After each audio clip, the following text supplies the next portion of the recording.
and your picture with headscarf. It's all around these days. People are talking about it. And it was the same thing with your picture carrying Quran, actually. In America, I was going through a lot with past things that had happened to me over a 10-year span. And my very close friends who have been there for me a lot in London are Saudi, and they gave me Quran. And I brought it to New York because I was learning, and it opened doors for me to experience and spiritually to find another, true meaning. And this is who I am. But this is just me holding it with me, walking, going. Whereas the paparazzi maybe across the street, I didn't know. And they crucified me for it in America. They made me seem like Satan. I was a bad person for holding that Quran. And I was so happy to leave and go back to London after that, because I felt so unsafe in my own country after this. I mean, people were like horrible to me. And just because this is my belief, if this is something I want to learn, this is my own will. This is not for you to express. If you want to say it, keep it to yourself. I'm not looking at what you do every day. Maybe you're not doing enough because you're bored hurting me. But I can't imagine how many people go through this all the time.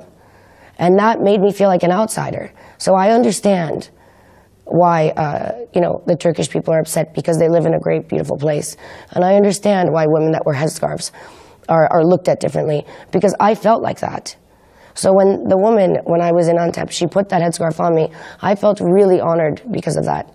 Because she went out of her own way to allow me to be part of her culture. And she didn't have to do that. I was a stranger to her.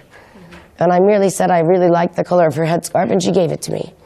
And maybe she only has two, and she gave me one. There's more to that story that occurs. And I said, you know what? Because this woman took the time to give me this, and a part of herself, not even knowing me, I'm not taking it off. And my first thought, and I said to my good friend Hilal, I said, but it scares me because people are going to look at the headscarf and only talk about that. Yeah. They're not going to ask the real questions about why. Because that's not interesting. It will become headlines suddenly, right? And it should. It should. Mm-hmm. It should be headlines. It's okay, because in Turkey you have a free will as a woman if you want to or you don't want to. That's why it's amazing here. You can choose what you want and it's accepted. Mm-hmm. Whereas I'm in America holding a Quran and I'm the devil. No, you have to acknowledge the good parts of a place where we think is so bad. People think it's so dangerous. It's like we're sitting in a really nice place, and we're very lucky to even be here. Yeah. So it's about time we start, recognizing the truth and doing something. I'm going to talk about real things right now. I'm 30 years old, and life is only going to keep going, and I want it to go in the right way, and I want to be able to control my life as I live it day by day. So that's kind of how this all came to happen. I came here for a work obligation, for an appearance, to meet someone, and I said, you know what, I feel like I should stay. And it happened. And I stayed, and my friend contacted Abdurrahim, and he contacted two other friends of mine who worked for Bosphorus Foundation, and we all got together, and it just happened. And this is the will of, our higher being. And everything happens for a reason. I left, I came back, my finger got hurt, I couldn't leave. I had to stay.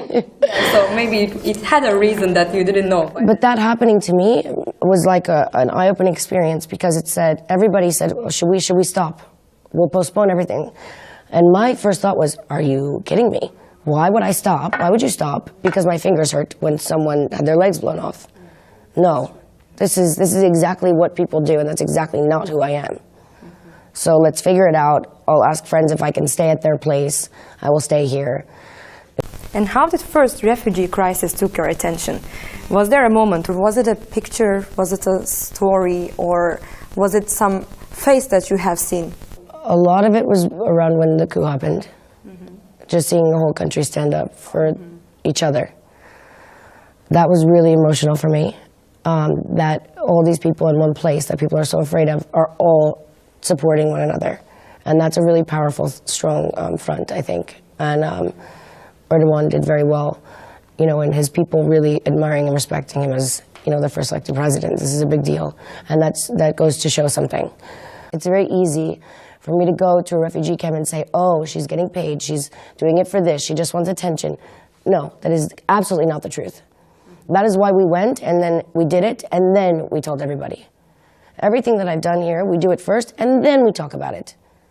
Because I can't speak on something I haven't lived through and experienced. It's not my place. And that's what we will continue to do with helping these people.